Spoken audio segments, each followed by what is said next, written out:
Hello and welcome to my allotment plot here in the splendid Vale of Evesham.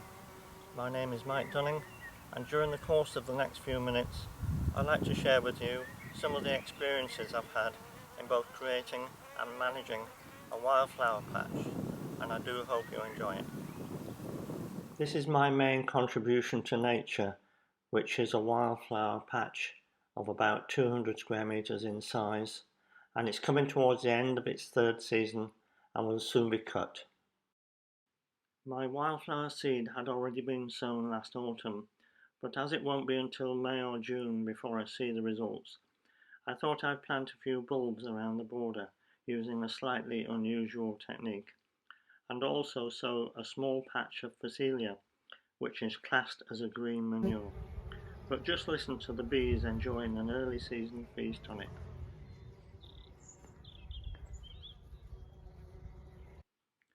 Here's an example of just some of the wildflowers I've had here this year.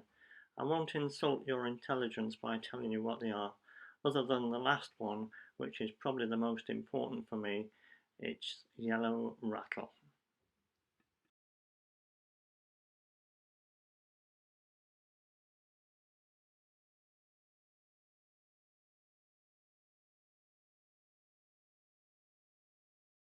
Over the winter months I've constructed an insect hotel, along with a whole array of bird nesting boxes.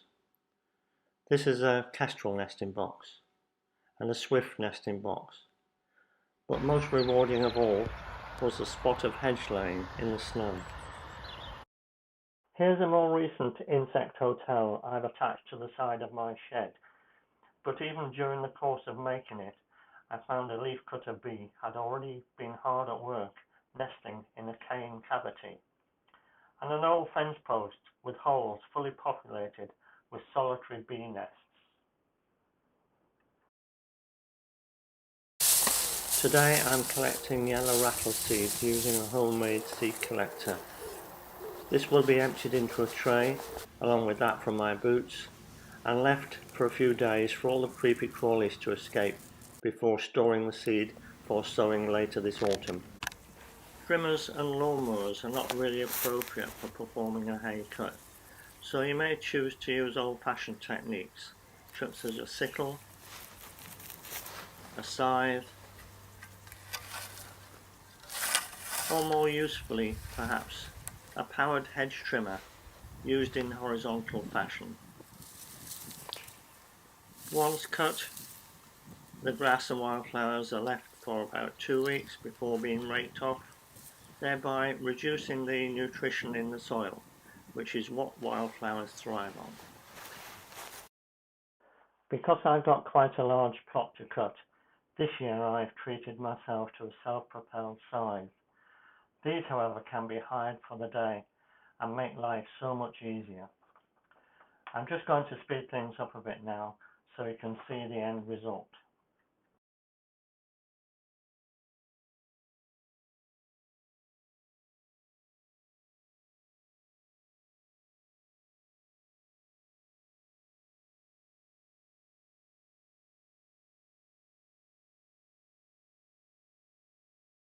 Later this autumn, along with seed I've collected, I'll be using a British native wildflower seed mix to oversow my wildflower patch using a lawn fertilizer spreader and dry silver sand.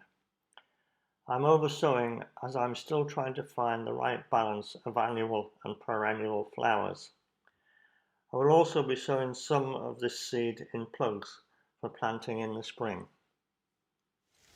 Well, that was a very rapid run through what I've been up to in the last 12 months. There's lots more I'd like to show you, but perhaps I'll leave that for another time.